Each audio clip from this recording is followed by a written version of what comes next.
Welcome, everyone. It's a Wrap with Rap. I am your host, Ron Rappaport. Before we start, I would like to thank all our listeners, sponsors, and supporters that have helped make this podcast so successful. The podcast is being heard in all 50 states, all provinces of Canada, and 45 countries around the world. Once again, thank you all so much. And if you please share the podcast with your friends and family, that would be so much appreciated. This podcast features people who have overcome life's challenges and adversities, people who can inspire, motivate, and educate us on an assortment of topics. Today, my guest is Charles Smith. Charles is an author who offers lifelong experience. Charles has lived with compounded post-traumatic stress disorder, CPTSD, for going on 40 years, and has been in long-term addiction recovery since 1993, in which the Army infantry basic training was his detox. As a self-help author, he has added real-life experiences to his books. He does this for people who have to live with this condition every day, from veterans like himself to civilians who were dealt a bad hand like himself.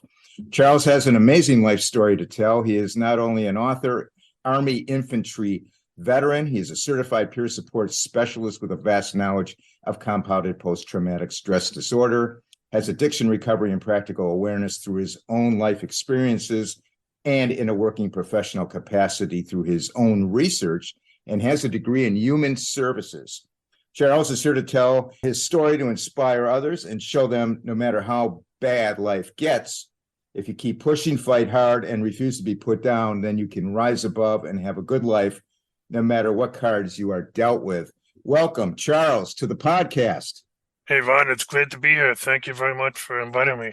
Well, it's an honor to have you. We're so happy to have you, and you have such an interesting story to tell.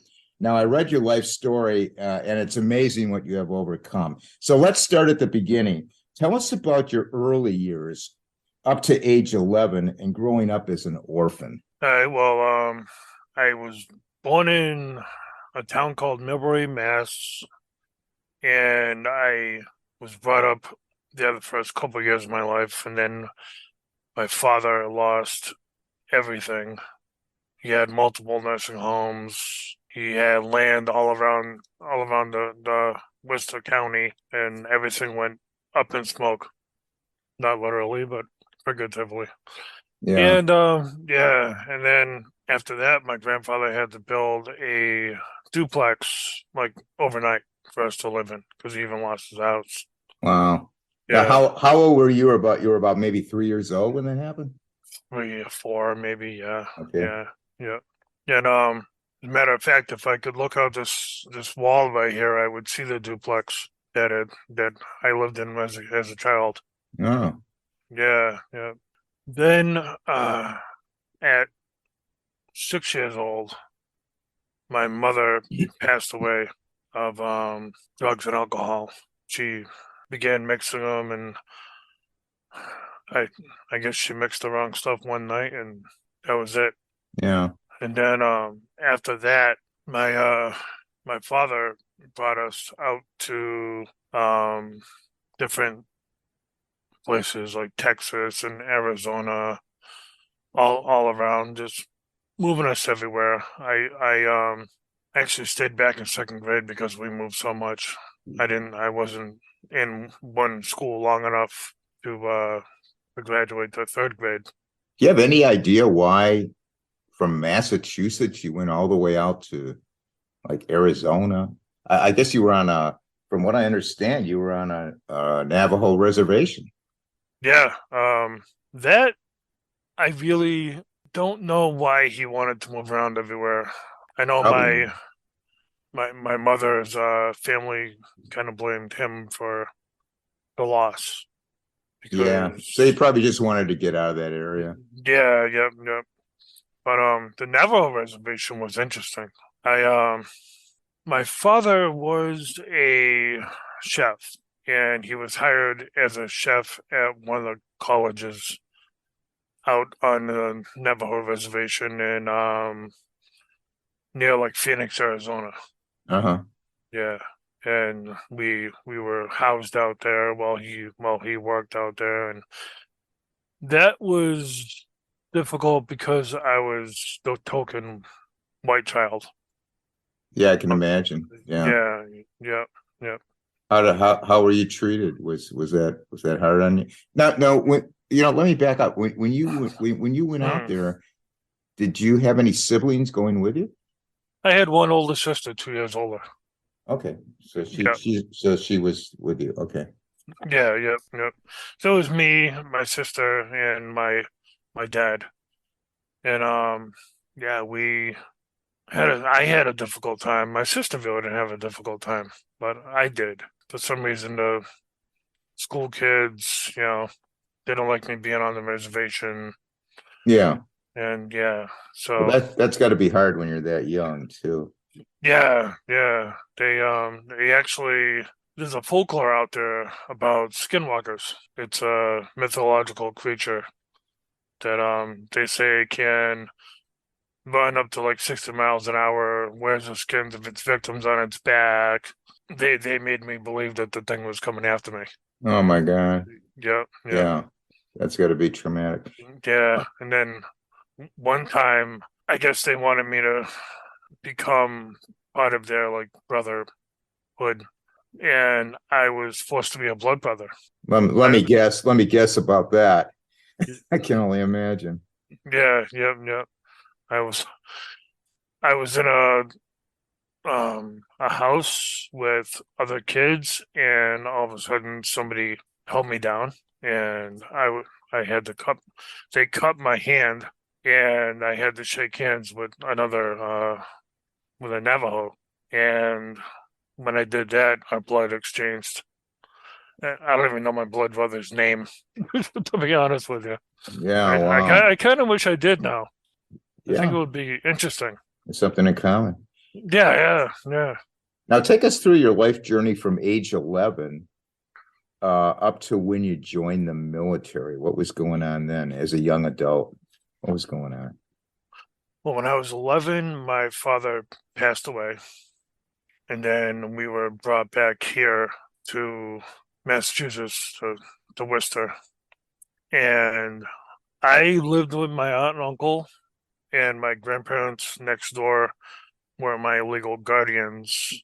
And I remember just being angry, thinking that my father left us. You know, Yeah, I look back on it now, and I think he tried to save us because we were in a dirt poor living condition. how Like did your uncle find out where you were? my luckily my family's not Smith. My family is an Italian family, Okay, and the police called Lorenzo. They looked for Lorenzo's in Worcester, found one of my great uncles, and this was like 2 o'clock in the morning or something, and woke him up. And then he called my grandfather, and okay, my grandfather sent my uncle down to go and get us in gotcha. Texas and bring us back. So you were in Texas, like right around the border, or I was in Van Horn, Texas at that time. okay, Yeah, now it's a little bit more well known because of the stuff going on with NASA and Van Horn, Texas. But okay, back then it was like a one horse town per yeah, se. You yeah. know, So you said you were kind of you were in an angry mood, resentment. I Uh, was angry and vengeful. I was just really which is understandable. yeah, yeah, yeah. Like I talk to my friends now that I had back then, and I asked one of them back in August. I'm like, "What was I like growing up?" Because I honestly forget with my PTSD and my TBI. And I was like, "What was I like growing up?" And he said that I was looking for family, Okay. and I found it within my friends because my uncle and my grandfather and everybody were trying to like be my parents, and I didn't want any of that. I just the more they tried, the more I pushed back. Was there any substance abuse or anything like that going on? Later in like 15, 16, me and my friends started drinking and smoking pot and smoking cigarettes. But when I was about 17, 18, I started hanging out with one of my cousins who was into crack cocaine, and I ended up doing it with him, and that's when I really got more and more into crack, and I ended up being just graduating high school by the skin of my teeth, just existing. And my aunt told me, get out, get a job, or don't come back. So she tells you that, and that was around 1993, I guess. Yeah, And that's when you decide to join the military. Uh, tell us about your military experience. And I understand during basic training and what they call AIT, Advanced Individual Training, you were actually, and I don't know if others knew around you, but you were actually detoxing. yeah. I What was had a that? call. What was that like? I had a couple of people that did know, other soldiers. They figured it out along the way, but it was one of the most difficult things in my life. But the commanding officers, no idea. They had no No, idea. no, no, No idea. no. I mean, I was just a skinny kid from Worcester. They didn't Yeah, know why I was skinny because I was did yeah. years of crack. But yeah. And So then you were at Fort Benning in Georgia, yes, yep, yep. and that's pretty rigorous going through boot camp and all that. That was very rigorous, and that was one of the things that was most difficult for me. Was not only was I trying to get stronger mentally, but also the physical part was just, I had a couple of friends, Hall, last name was Hall, and I had one guy, Dagger, that they kept on pushing me to do push-ups and sit-ups, and they stayed up late with me all the time, and just, they Yeah, got me through it. I got myself through it, but they got me through it. yeah. Well, yeah. I'm You glad know, you had the help. Do yeah. you think the training helped or hurt you? I think it helped. I think it gave me something else to focus on. I mean, it's like I work for an addiction recovery center now. Let me break away for a moment to tell you about a 304-page doctor written and approved guide on how to manage most health situations when help is not on the way or while you are waiting for it to arrive. If you want to see what happens when things go south, all you have to do is look at Venezuela. No electricity, no running water, no law, no antibiotics, no painkillers, no anesthetics, no insulin, and other important things. But if you want to find out how you can still manage in a situation like that, you must also look to Venezuela and learn the ingenious ways they developed to cope. The guide was written by a team of 3 people: Dr. Mabel Nieves, who is still working as a frontline doctor in Caracas, Dr. Rodrigo Alterio, who lived and treated isolated communities deep in the Amazon jungle where there are no doctors or pharmacies for thousands of miles, and is currently practicing surgery at the University of Texas Southwestern Medical Center in Dallas, and Claude Davis, a survival and natural remedies expert. Together, they created something unique, a practical guide when there is no doctor, pharmacy, or hospital. Dr. Nieves is known for developing new ingenious methods of treating patients after Venezuela's economy collapsed and hospital and pharmacies ran out of medicine, supplies, electricity, and running water. The methods she developed and pioneered are now studied and applied in conflict zones all over the world. Many of these protocols and procedures do not require medical assistance as they are specifically applied to be self-applied. That makes them extremely valuable if the medical system cannot be depended on, like during long-term blackouts and natural disasters. Now, some of the things you will find inside the guide: 10 medical supplies you need to have in your house, the biggest mistakes you can make in a blackout, how to recognize a heart attack and what to do next, what happens when you take expired medications, the only 4 antibiotics you need to stockpile legally without a prescription, the best natural painkiller that grows in your backyard, an ingenious way to stockpile prescription medicines, including insulin, how to quickly recognize a stroke and what to do immediately afterward, what happens if you take the wrong probiotics, a simple at-home protocol for flu and other respiratory issues, and a step-by-step approach to deal with almost every skin injury and condition, how to take care of toothaches and mouth infections when you can't visit a dentist, and many other topics too numerous to mention. The guide would make an excellent gift and can be purchased by clicking the link in the podcast notes under sponsor, which will have in-depth information about the guide. The guide sells for the incredibly low price of $37 for the digital version and $37 plus $9.99 shipping and handling for the physical copy. And for a limited time, there are 2 additional gifts in store for you, all still free of charge for now. Also, a 60-day money-back guarantee is offered if you are not completely satisfied with your purchase. Once again, click the link in the podcast notes under sponsor. Called Aware Recovery Care. Uh-huh. They have it down there in Florida too. Okay. And one thing I tell my clients is, they're like, "Oh, it must have been so difficult." I'm like, "You guys have choice. My choice was taken away from me. Right. Willingly, I took my choice away from me. But like the people struggling with alcoholism and stuff, they have the choice to go down to the bar or go down to the liquor store. I didn't have that choice. That's true. Yeah. Or you would have been booted out. Yeah. That would have been the end of it. Yeah. So after your military experience, from what I understand, things kind of went downhill fast.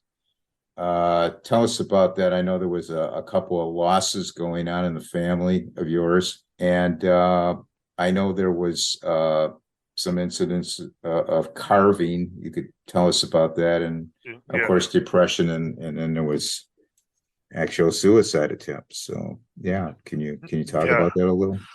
A couple of years after I got out in 96, and then that happened in 2001.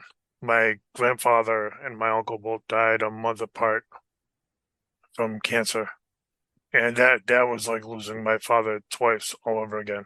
Yeah. And it didn't hit me that it was like that until it happened.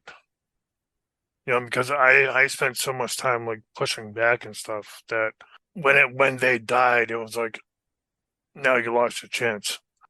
Huge hole. Yeah, definitely. Yeah.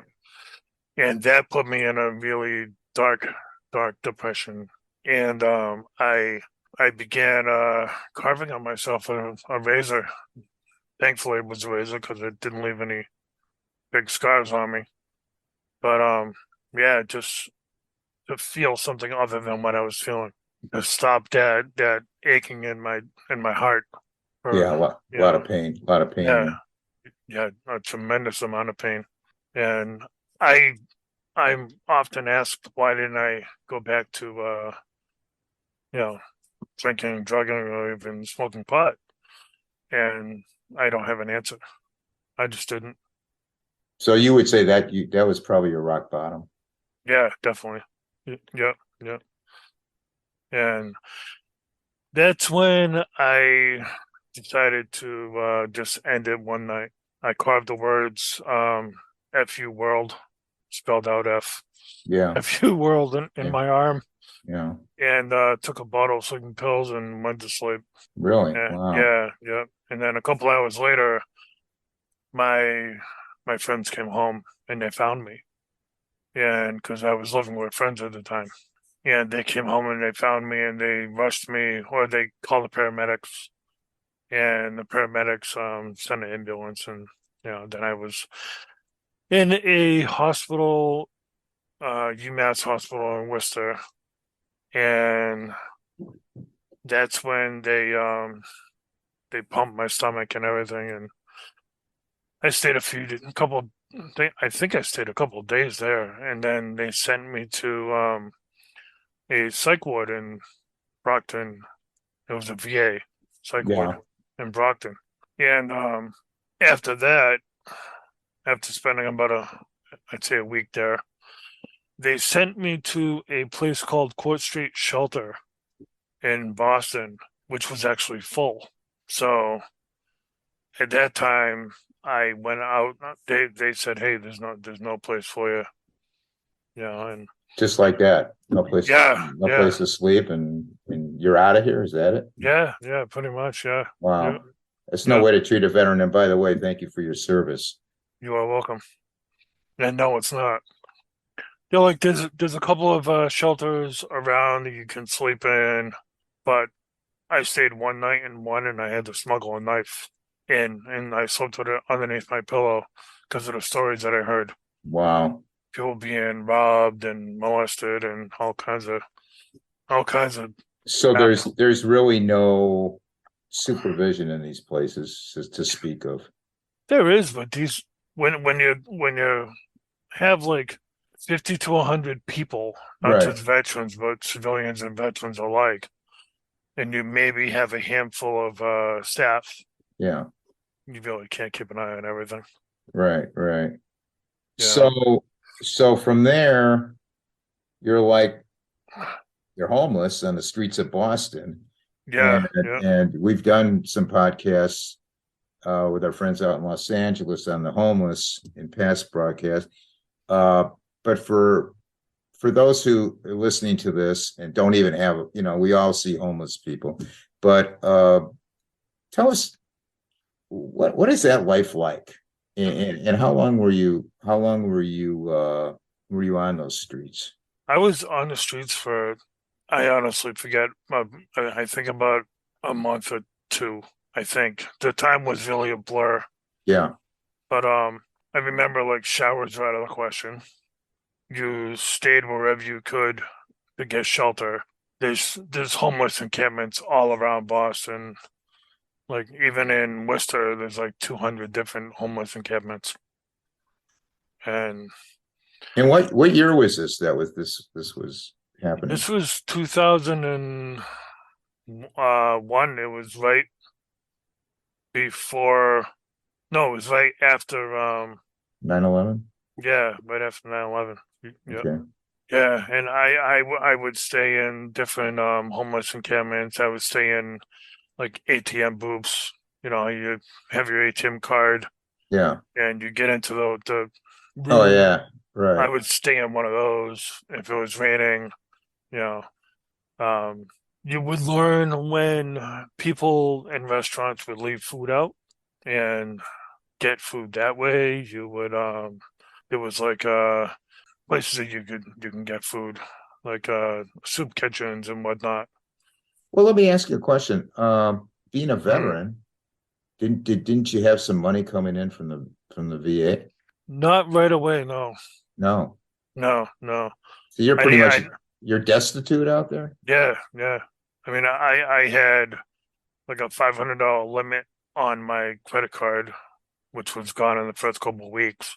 You know, on my bank card rather, which was gone in a couple of weeks, and that's 500 that you can overdraft.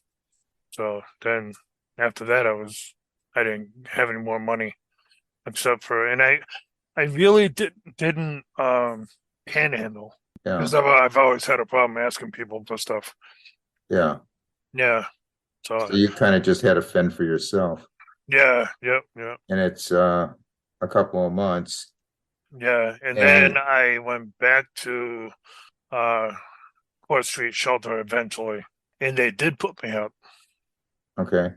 And then that's when I was able to get veterans money because I had talked to a counselor and he said, "Hey, he introduced me to the VA and everything." And that's where I also found out that I had PTSD.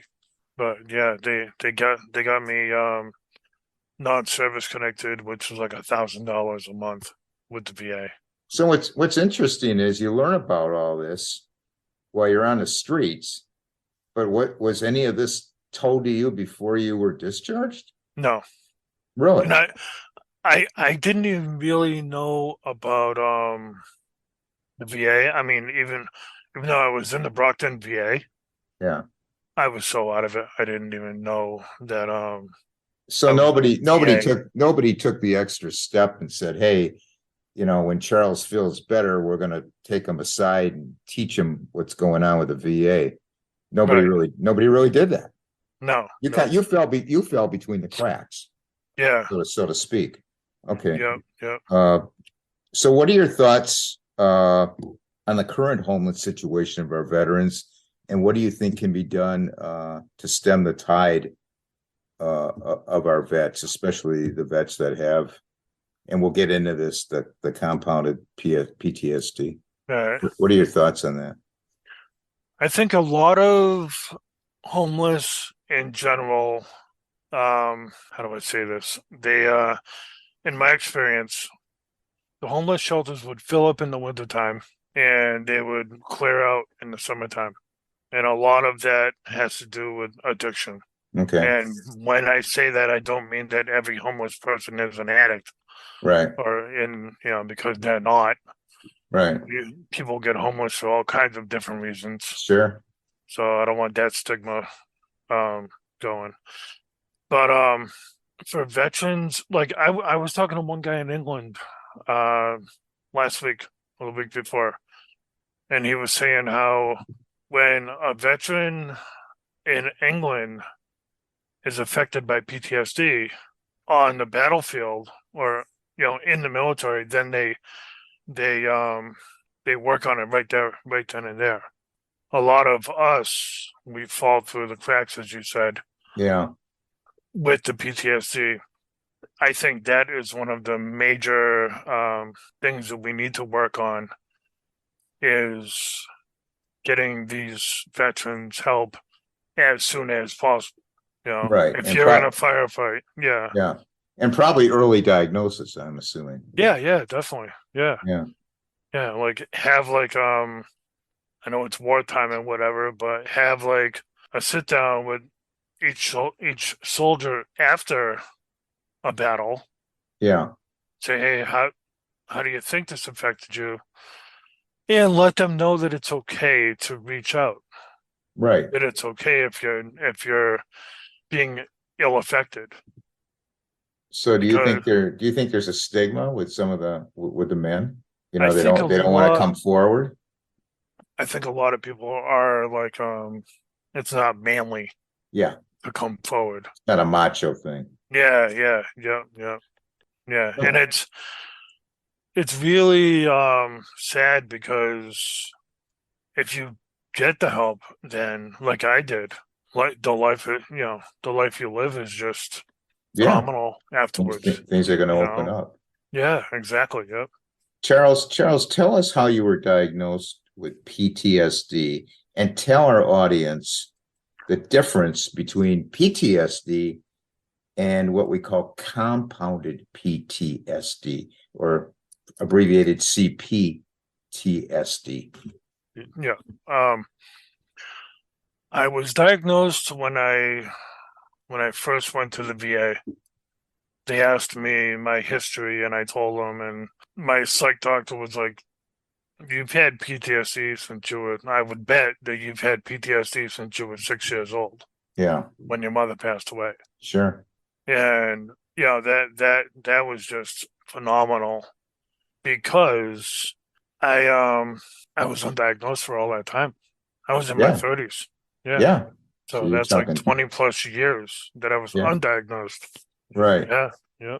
So what's the difference between regular PTSD and compounded PTSD?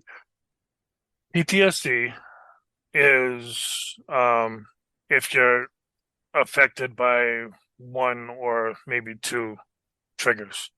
Okay, Like it can be a car accident, it can be a gunfight, it can be, getting into a fight. Any like especially anything that would make you almost lose your life, like a okay, severe car accident or something like that. Compounded or complex PTSD, they call it both. But that is, multiple triggers over time, multiple traumas over time. Like you see it a lot in domestic violence. You see it okay. a lot in first responders, people that have suffered through many, many different traumas. Yeah, and I'm diagnosed with CPTSD because of all the multiple traumas that I've Yeah, had in my life. absolutely. So Yeah. once diagnosed, you knew that you could begin proper recovery. Charles, what was the driving force that made you get up, dust yourself off, and move forward? Seeing the other veterans that were suffering. because I don't know why it didn't happen to me in the past, but seeing all the different veterans was really, it was an eye opener. Just like, hey, you're not alone. There's Yeah. other people suffering here. They need help. What are you gonna do about it? So light bulb went off Yeah, in yeah, your head. Did it yeah, say, I want to help these people down the road yeah, after I get myself together? yeah, yeah. And I even helped them as I was getting myself up too. There was a Uh, lot of them that I yeah. helped getting myself up. Which probably Um, made you feel really good. yeah, yeah, Absolutely. yeah. Let's talk about coping skills. You talk about coping skills, I know. How did you find yours and how can people develop them? My own coping skills began when I was in a shelter in Gardner. I went for a walk once, and I ran into a place called Gardner Martial Arts Academy, and I I walked by a couple times before I actually had the guts to go in, Mm-hmm. and then I met who's still a great friend of mine, Vinny Smith, and I met him, and he brought me on as one of his students, and that became one of my like main coping skills.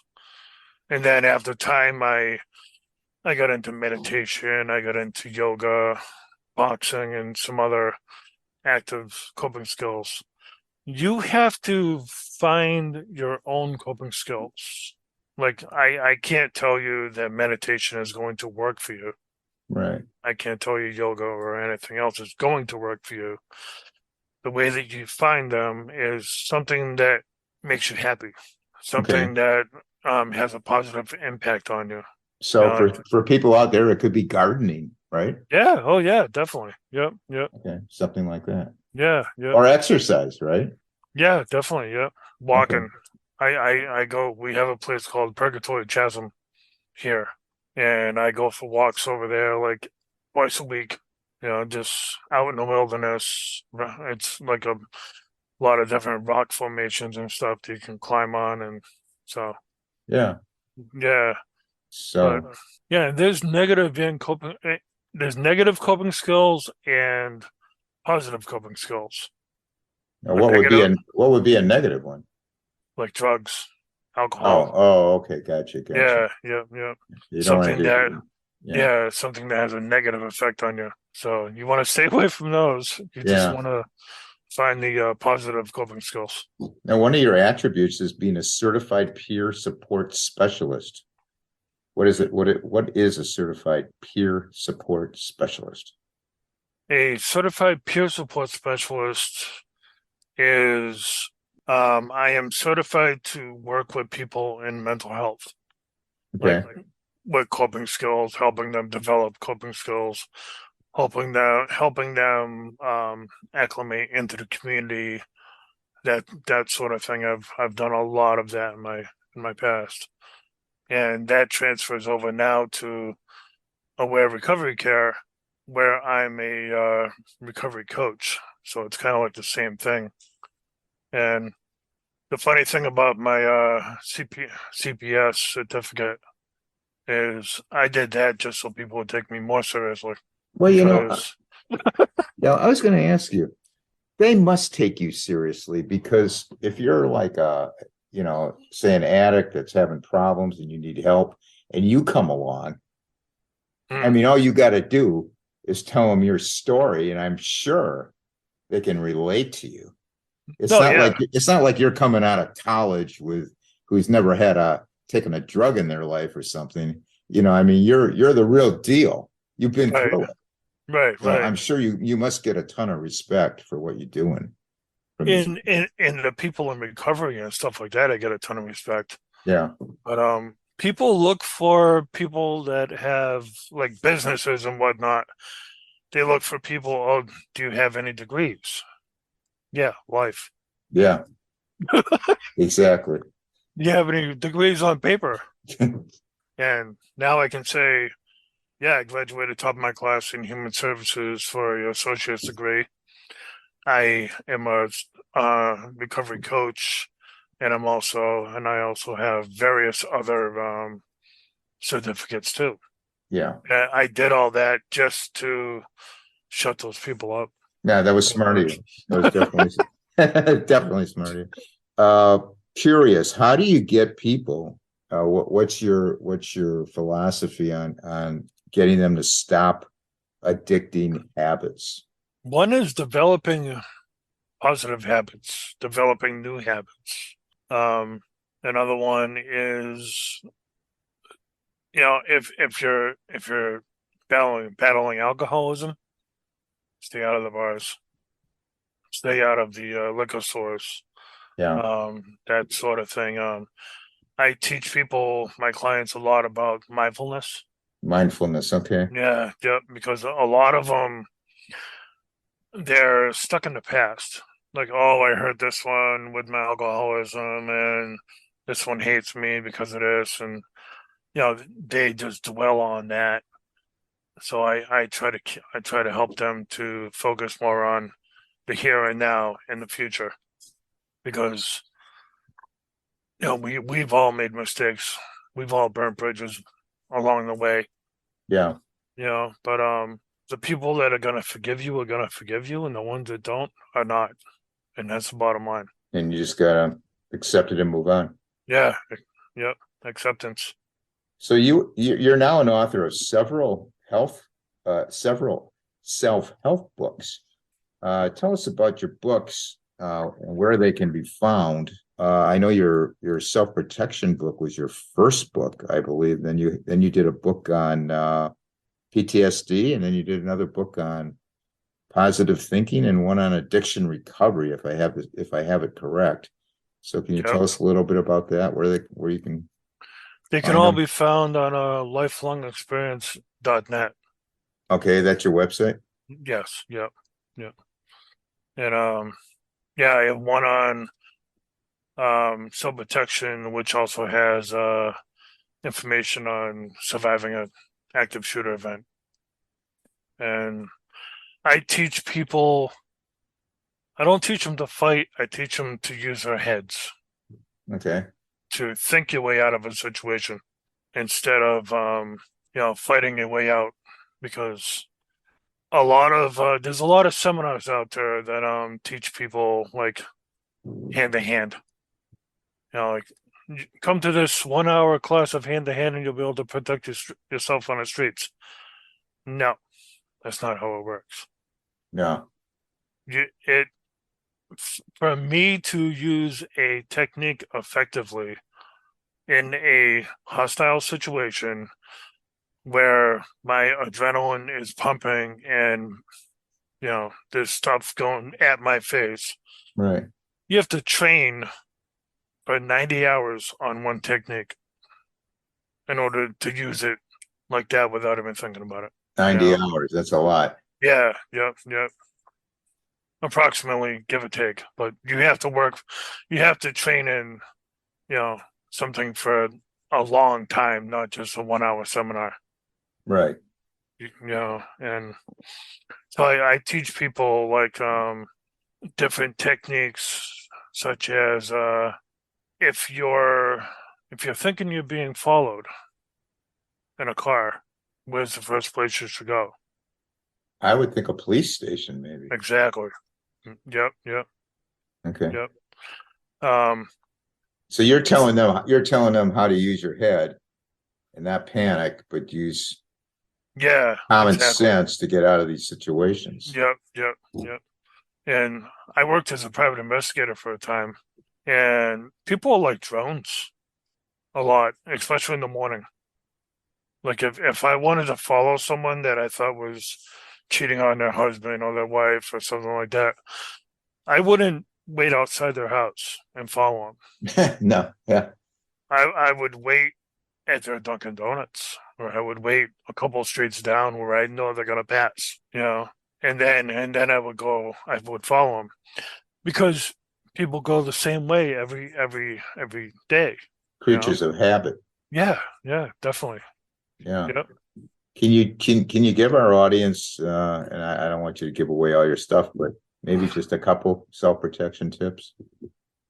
Yeah, if you're attacked, like with my I don't know where my keys are right now, but if you're attacked, you don't hold your keys in like in between your fingers like a lot of people show you to do.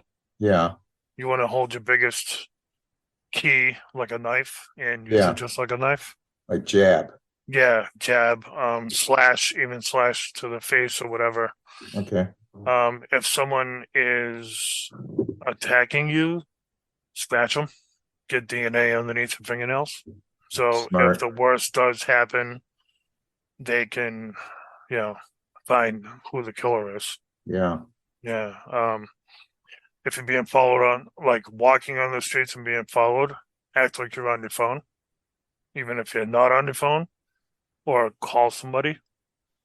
Be like, hey, how you doing? Just even if you're acting out a conversation, just so that person knows, the person following you knows that if I attack that person, then that someone else is gonna know about it. they're all And very good stuff. Now, yeah, this is in one of your books, correct? yeah, yep. It's in Enlighten.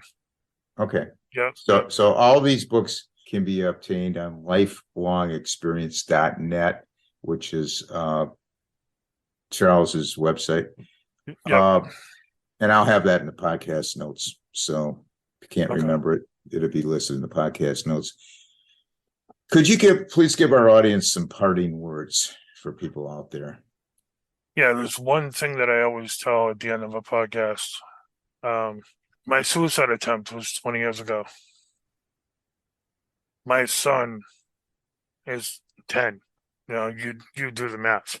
Yeah, If I succeeded back then, and the one thing that I'm glad I failed in, then not only would he not be here, I wouldn't be here. I wouldn't be here talking to you. I wouldn't be a 7-time author. You know, the list goes on and on of things that right, wouldn't happen. Some of the best times of your life can happen after the darkest hours of your life. never give up. Yeah, yeah. Keep pushing forward. Even if have to get help, get help. Don't be afraid to get help. Right, Just do what you have to do to, like they say in AA, 24 hours. You know, take it 24 hours at a time. right. And One day at a time, keep pushing. exactly. Yep, yep. I want to thank you, Charles, so much for sharing your story. And I wish you nothing but happiness, good health, and success in your pursuit to help others. Comments and suggestions for the podcast, you can email me at itsarapwithrap@gmail.com. We have a website, itsarapwithrap.com. All the episodes are on the website, as well as all the major platforms, Apple, Google, Spotify, Pandora, all of them. Facebook group, which is in the thousands, and our page is It's a Wrap with Rap. Instagram, again, that's in the thousands of members. It's a Wrap with Rap podcast. The podcast will be on Instagram. We're on YouTube for the video. It's a Wrap with Rap, the podcast uncut, and all the episodes are on that. And I want to thank everyone for listening. I want everybody to please stay safe out there. And for now, it's a wrap.